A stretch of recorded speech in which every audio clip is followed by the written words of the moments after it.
Orang dia tu kena buai lah. Kalau tidak dia jadi bawang hanyir. Macam mana pun dia memang lembut daging ni. Kalau daging lain tu kalau ada urat, dia dah liat dah. Daging tu sendiri ada bau dia sendiri. Dia tak ada hanyir. Buai ke atas dengan buai sayap dia tu. Sebab dia boleh kerja kecil-kecil kan. Takut bila kita makan tu dia tajam kan. Kita buai dulu. Makanan eksotik antara menu makanan yang jarang dan sukar ditemui. Hanya setengah restoran atau tempat sahaja yang menyediakan menu eksotik khusus buat penggemarnya. Terletak di Kampung Pasir Mas Salur, Kelantan, restoran di Umi Nasi Ulam ini antara yang menyediakan menu istimewa iaitu otak lembu masak lemak. Otak lembu ni cara dia buat. Masa tu dulu demo tak tahu cara nak buat masak lembu. Tapi masa jamin arwah Tok Tua Umi lah. Dia yang ajarlah belakangnya buat cara-cara masak otak lembu ni. Menyediakan masakan otak lembu ini sejak 10 tahun lalu, hidangannya cukup terkenal dalam kalangan penduduk setempat di Kelantan. Otak lembu segar akan dipotong bersaiz sederhana besar dan proses membersihkannya mengambil masa yang agak lama kerana perlu meneliti satu persatu bahagian otak sehingga betul-betul bersih. Kita rendai lah dulu. Rendai dulu kita buai muka orak-orak dia tu. Rendai air kosong ya. Lepas tu kita buai bulu orak dia tu kena buai lah. Kalau tidak dia jadi bawang hanyir. Biar dia putih tu, bersih. Berhadapan dengan masalah bekalan yang terhad, menu otak lembu yang dahulunya dimasak setiap hari, kini hanya disediakan pada hujung minggu sahaja. Umi ada pembekal. Kadang-kadang orang sembelih lembu ke, dia sipeda untuk Umi. Hari-hari. Tapi Allah ni payah sikit lah sebab lembu cara orang sembelih ke. Selain sedap untuk dimakan, otak lembu juga mengandungi asid lemak omega 3 dan nutrien yang baik untuk membantu sistem saraf. Rasa dia tu tak ada lebang apa tak ada, tak rasa hanyir apa tak ada. Rasa lembut kita makan tu tak ada lah. Macam kita makan tahu ya rasa dia. Hidangan yang mungkin membuatkan sesetengah orang merasa mual jika melihatnya. Namun keenakan rasa otak lembu ini mampu menarik minat penggemarnya tersendiri. Alhamdulillah lah ramai peminat Umi. Otak lembu ni memang jadi macam sohor dalam kedai Umi kalau buat otak lembu ni. Dari jauh mari belakang.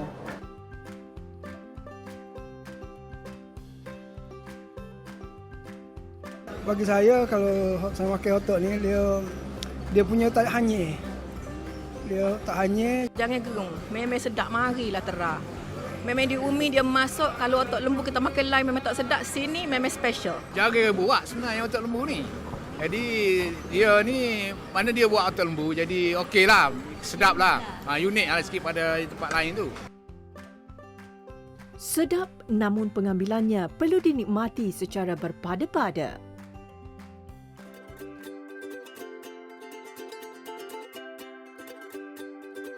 Berbeza di PD Ostrich Show Farm Port Dickson, Negeri Sembilan. Selain menjadi lokasi pelancongan dan pembelajaran, ia turut menyediakan hidangan sate daging burung unta yang segar dan enak.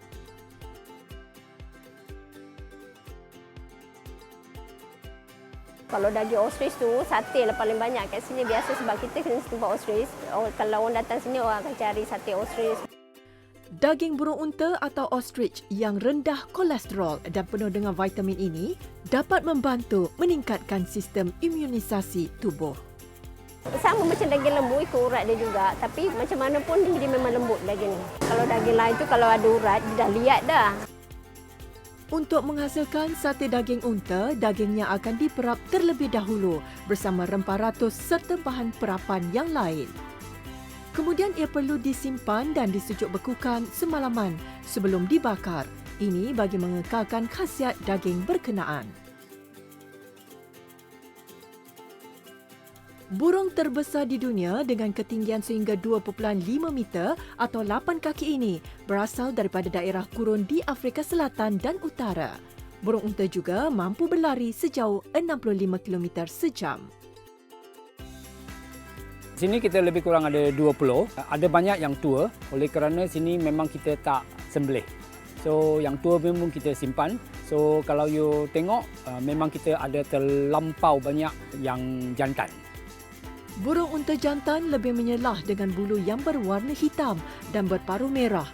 manakala burung unta betina memiliki bulu berwarna kelabu dengan paruh berwarna hitam.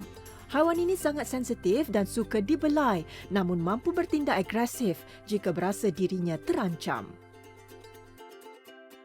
Makanan biasanya kalau dia dilihat ialah daun, buah-buahan, rumput dan sebagainya. So kita di sini pun kita bagi dia makan itu juga rumput, dan kemudian kita juga tambah dedak ayam bagi dia dan juga jagung untuk lebih protein.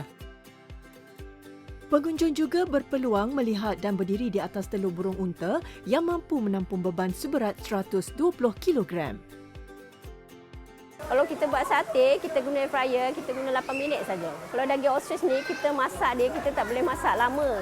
Dia kalau daging lain, kalau kita masak lama, dia lagi empuk. Yang ni, ostrich kita masak lagi lama, dia lagi liat. Dia masak sekejap saja. Bagi dagingnya pula, teknik potongan amat penting agar tidak liat dan lembut untuk dimakan. Ini memang first time lah kami datang sini. Mula-mula makan tu, rasa dia memang berbeza lah dengan sate yang sebelum kita makan, sate ayam, sate kambing. Rasa dia macam kenyal-kenyal sikit tapi sedap lah. Memang sedap. Lepas tu dia tak macam daging yang kita makan sebelum ni. Dia memang kenyal, memang sedap lah. Selain dapat merasai pengalaman menunggang burung unta, pelbagai aktiviti riadah boleh dilakukan di sini sesuai untuk seisi keluarga. Keenakan daging unta juga sesuatu yang baru untuk dinikmati.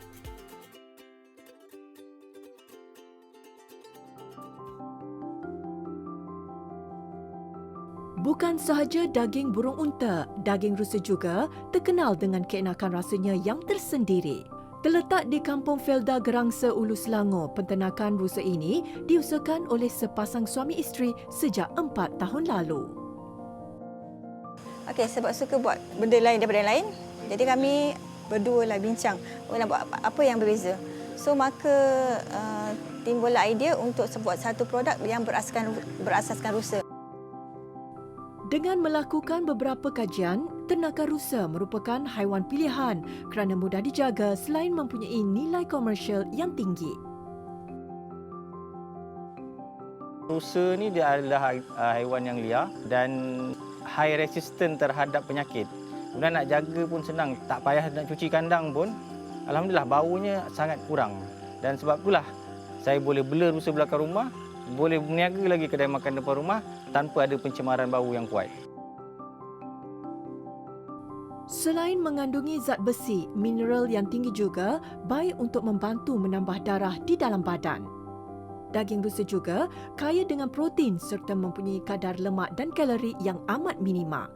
Cara memasak yang betul adalah penting agar segala sumber khasiat daging dapat dikekalkan. Beza daging rusa, okey, kalau pada pandangan saya, daging rusa ni lebih mudah masak. Dia tak perlu masak terlalu lama. Okey, kalau lembu ni kalau kita rebus, biasa kita ambil masa sampai 2 jam. Daging rusa 1 jam je kita dah sebenarnya dah boleh makan. Itu cara rebusan biasalah, bukan guna pressure cooker dan sebagainya. Meskipun mempunyai bentuk yang hampir sama dengan daging lembu, namun daging rusa mempunyai tekstur yang lebih kasar. Daging rusa dia ada bau dia sendiri. Tu yang kita boleh tahu kalau pada saya lah. Bau dia tak ada hanyir. Okay, banding dengan kambing ada bau dia, lembu ada bau dia, rusa pun ada bau dia. Tak kata hanyir tu tak ada, tapi ada satu bau yang beza dengan lembu dan juga kambing tu. Rusa dia kurang lemak. Tu yang dia nampak kasar. Terutamanya lagilah kalau daging rusa yang dah lebih umur. Memang lagi keras. Oleh kerana daging rusa sukar didapati dan harganya lebih mahal daripada daging biasa, ada segelintir yang mengambil kesempatan dengan menjual daging palsu dan menggantikannya dengan daging kerbau.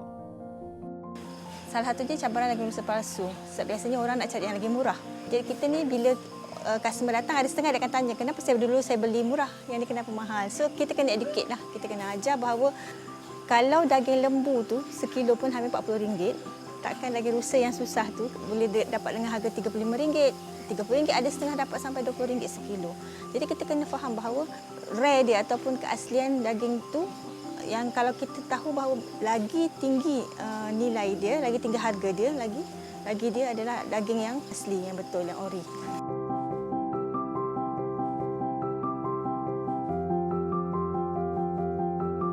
sini akak suka daging rusa dia sebab fresh. Memang daging dia memang kita boleh rasa lain daripada tempat lain. Lepas tu portion dia pun berpatutan dengan harga yang dia letak. Daging rusa ni dia ada rasa manis sikit. Lepas tu lagi satu, sebab saya pernah makan kat sini, masak lemak dia, bakar stik dia kan. Dia kenyal-kenyal sikit. Sedap lah.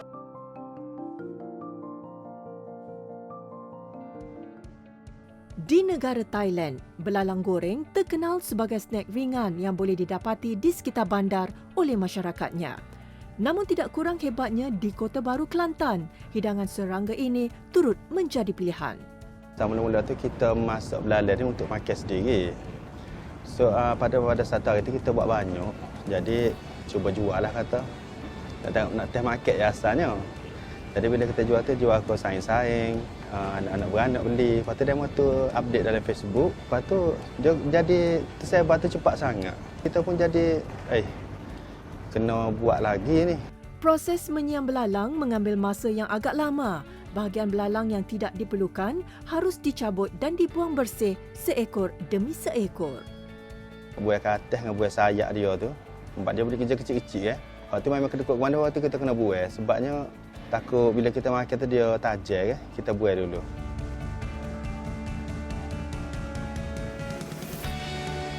Belalang merupakan haiwan yang bertelur mengikut musim. Kebiasaannya, telur serangga ini akan menetas ketika musim hujan dan bekalan belalang juga akan bertambah apabila tibanya musim menuai padi. Spesies belalang kunyit yang bersaiz besar juga akan diasingkan kerana tidak ramai yang menggemarinya.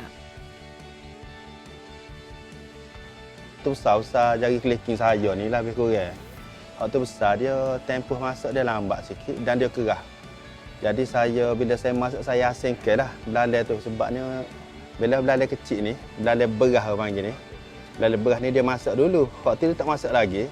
Jadi kalau nak tunggu waktu masak, dia hangit dah lah. Jadi saya asing terus.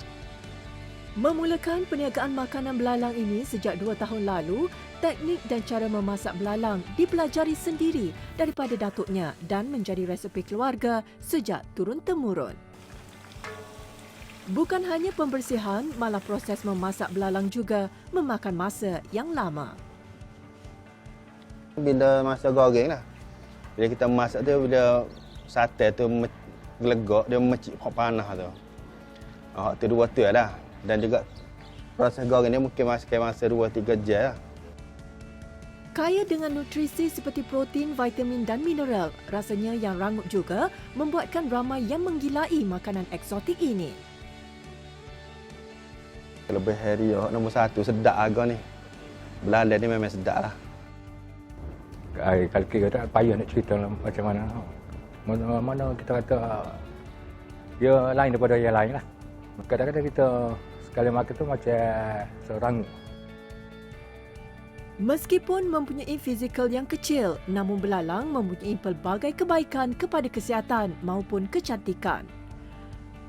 Belalang goreng Abezek sentiasa mendapat permintaan yang tinggi dan kebiasaannya mereka akan menerima tempahan awal bukan sahaja di Malaysia, malah di negara Singapura dan Brunei.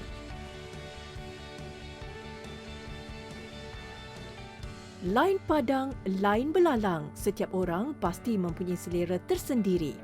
Otak lembu masak lemak, sate daging burung unta, steak rusa serta belalang goreng antara menu eksotik yang mempunyai kandungan khasiat tertentu.